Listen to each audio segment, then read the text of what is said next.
خواجہ غریب نواز کے متعلق کہا گیا. خواجہ غریب نواز کا مقام کیا ہے؟ ایک نوجوان خواجہ غریب نواز جب نئے آئے نا اجمیر شریف میں تو خیمہ لگایا ہوا تھا خواجہ غریب نواز نے. خیمے میں خواجہ غریب نواز عصر سے لے کر مغرب کے وقت تک روتے رہتے تھے. ایک ہی کام کرتے تھے, عصر سے لے کر مغرب تک گریہ وزاری کرتے تھے, روتے تھے. ایک نوجوان اجمیر سے باہر گیا ہوا تھا پڑھنے کے لیے, کچھ عرصے کے بعد واپس آیا اور اس خیمے کے قریب سے گزر ہوا اور گزرا تو رونے کی آواز آئی. فوراً دیکھتا ہے کہ خواجہ غریب نواز رو رہے ہیں, ابھی غیر مسلم ہے, اسلام قبول نہیں کیا. فوراً گھر جاتا ہے, ماں سے پوچھتا ہے, ماں یہ مسلمانوں کا گرو کیوں روتا ہے, مسلمانوں کا بابا کیوں روتا ہے؟ میں ہر روز گزرتا ہوں, عصر سے مغرب کے مابین جو وقت ہے یہ روتا ہے. ماں نے کہا جاؤ اس سے پوچھ لو کیوں روتا ہے. وہ نوجوان خواجہ غریب نواز کے خیمے کے اندر آیا, کہا بابا میں ہر روز یہاں سے گزرتا ہوں, آپ کے رونے کی آواز آتی ہے, بتائیے آپ کیوں روتے ہیں؟ کہا جاننا چاہتے ہو میں کیوں روتا ہوں؟ میں نے ایک مدت اپنے مرشد کے ساتھ گزاری ہے, مرشد کی خدمت میں گزاری ہے, مجھے اپنے پیر کی یاد رلاتی ہے, پیر کی یاد رلاتی ہے. میں عصر سے مغرب کے وقت تک اپنے مرشد کی یاد میں روتا رہتا ہوں. اس نوجوان نے کہا اچھا میں نے تو سنا تھا کہ انسان کو جب درد ہوتا ہے, تکلیف ہوتی ہے تو تکلیف انسان کو رلاتی ہے, آپ کو تو محبت ہے, یہ محبت میں بھی انسان کو رونا آتا ہے؟ کہا ہاں ہے نوجوان, انسان محبت میں بھی روتا ہے. کہا تو پھر مجھے بھی رونا ہے, میں بھی رونا چاہتا ہوں, مجھے بھی رونا سکھا دیجئے, مجھے بھی رونا سکھا دیجئے. کہا تو رونا چاہتا ہے؟ رونا چاہتا ہوں. کہا ٹھیک ہے, دو شرطیں ہیں, مسلمان ہو جا اور میرا مرید ہو جا. اس نے کہا میں ماں سے اجازت طلب کروں گا. ماں کے پاس گیا اجازت لینے کے لیے. ماں نے کہا تو ضدی ہے, جب تو ارادہ کر لیتا ہے, جو ارادہ کرتا ہے تو پورا کرتا ہے, جا جو کرنا چاہتا ہے کر لے. خواجہ غریب نواز کے بارگاہ میں حاضر ہوا, عرض کرتا ہے بابا میں پھر مسلمان ہونا چاہتا ہوں, مجھے مرید کر لیجئے. خواجہ غریب نواز نے مرید کر لیا, خواجہ غریب نواز کا مرید ہو گیا. اب خواجہ غریب نواز نے کہا اب وقت سارا میرے ساتھ گزرے گا, ناشتے کے وقت خواجہ غریب نواز کے ساتھ, سحری کے وقت خواجہ غریب نواز کے ساتھ, سحر کے وقت خواجہ غریب نواز کے ساتھ, پورا دن اسے خواجہ غریب نواز کے قرب کی کچھ ایسی عادت ہو گئی, خواجہ غریب نواز کا دیوانہ ہو گیا, ان کا عاشق ہو گیا. کچھ عرصہ گزرا, خواجہ غریب نواز نے فرمایا اب تیرے لیے 3 دن کی چھٹیاں ہیں, 3 دن کے لیے چھٹیاں ہیں, 3 دن کے لیے چلا جا. اس نے کہا مسئلہ ہی کوئی نہیں, ایشو ہی نہیں, پرابلم ہی نہیں, ٹھیک ہے 3 دن کے لیے چلا جاتا ہوں. اب جب 3 دن کے لیے گھر گیا, کہا 3 دن کے لیے تو اب مجھ سے ملاقات نہیں کر سکتا, مجھ سے ملنے کی اجازت نہیں ہے. اس نے کہا ٹھیک ہے نہیں ملوں گا.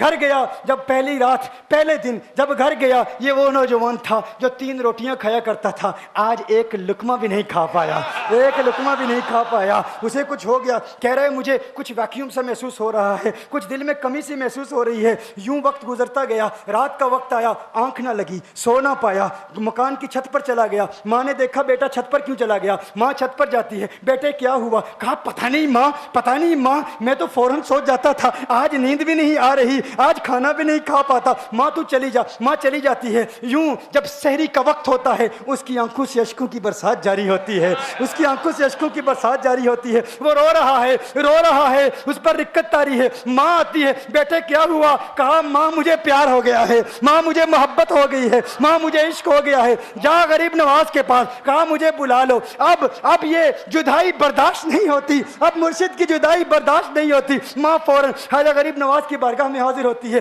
کہا میں نہیں جانتی ہے مسلمانوں کے بابا, تو نے میرے بیٹے کو کیا دے دیا, تمہارا تعلق نہیں سمجھ پاتی, تمہارا رشتہ نہیں سمجھ پاتی, لیکن وہ تو رو رہا ہے, کہتا ہے واپس بلا لو. خواجہ غریب نواز نے کہا نہیں ابھی وقت نہیں ہے, میں اپنی زبان میں کہتا ہوں. گویا کہ خواجہ غریب نواز نے کہا ہوگا ابھی تو ابتدائی عشق ہے, روتا ہے کیا, آگے دیکھ ہوتا ہے کیا. تیری تمنا تھی, تیری خواہش تھی کہ محبت میں رونے کی عادت ہو جائے, ابھی تو ابتدا ہے. ماں کو واپس بھیج دیا, کہا واپس چلی جا. اسے کہا ابھی اجازت نہیں ہے. وہ واپس چلی جاتی ہے, بیٹے کو بتاتی ہے کہ ہے میرے بیٹے, وہ تو اجازت نہیں دے رہا. کہا ماں سن لے, اب اگر نہ بلایا تو میں مر جاؤں گا, یہ محبت مجھے مار ڈالے گی, یہ محبت مجھے مار ڈالے گی. ماں اگر مجھے زندہ دیکھنا چاہتی ہے تو میرے مرشد کو راضی کر لے, میرے مرشد کو بتا دے اب یہ جدائی برداشت نہیں کر سکتا. ماں فوراً غریب نواز کی بارگاہ میں حاضر ہوتی ہے. کہا ہے غریب نواز کرم فرمائیے, مجھ ماں کی تمنا ہے, مجھ ماں کی آرزو ہے, وہ مر جائے گا. کہا ماں کی تمنا ہے,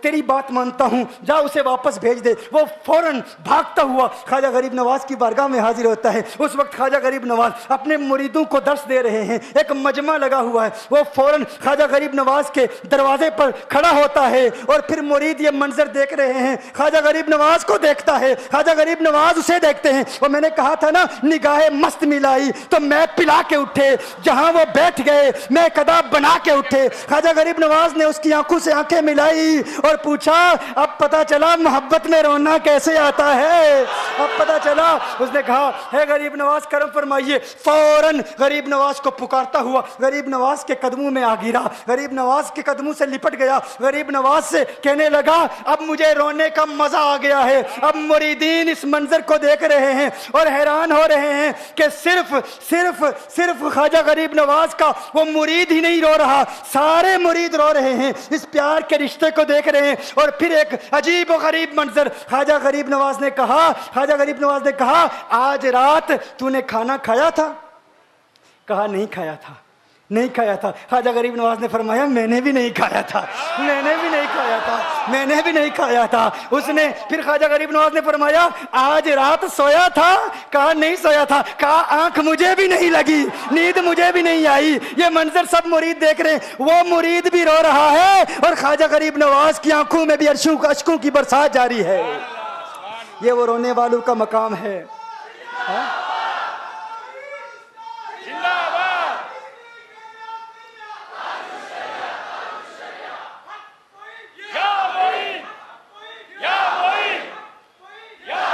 وہ عشق اور محبت کی وہ باتیں, یہ ڈسکشن ہو رہی ہے پیر اور مرید کی, اور پھر یہ آنسو باتیں کر رہے ہیں. میری داستان حسرت وہ سنا کے روئے, میری داستان حسرت وہ سنا کے روئے, میرے آزمانے والے مجھے آزما کے روئے. کوئی ایسا اہل دل ہو کہ فسانہ محبت میں اسے سنا کے روؤں, وہ مجھے سنا کے روئے. میں اسے یہ رونے اور ہم رونے پہ آ جائیں تو دریا ہی بہا دیں. یہ چشتیوں کا رونا ہے, ہم رونے پہ آ جائیں تو دریا ہی بہا دیں. شبنم کی طرح ہمیں رونا نہیں آتا. وہ عشق والے پھر راز وفا کو فاش سرے عام کر دیا. راز وفا کو فاش, یہ چشتیوں کی ایک خاص ایک ملنگوں کی کیفیت ہوتی ہے. جب اشک باتیں کرتے ہیں, جب آنسو باتیں کرتے ہیں, وہ عشق کو کنٹرول کرنا چاہتے ہیں, وہ چاہتے ہیں ضبط کریں لیکن ضبط کر نہیں پاتے کیونکہ زبان نہیں بولتی, آنسو بولتے ہیں. اور پھر آنسو کہتے ہیں, آنسو کو دیکھنے والے کہتے ہیں راز وفا کو فاش سرے عام کر دیا, اشکوں کہو برا ہمیں بدنام کر دیا. اشکوں کہو برا ہمیں بدنام کر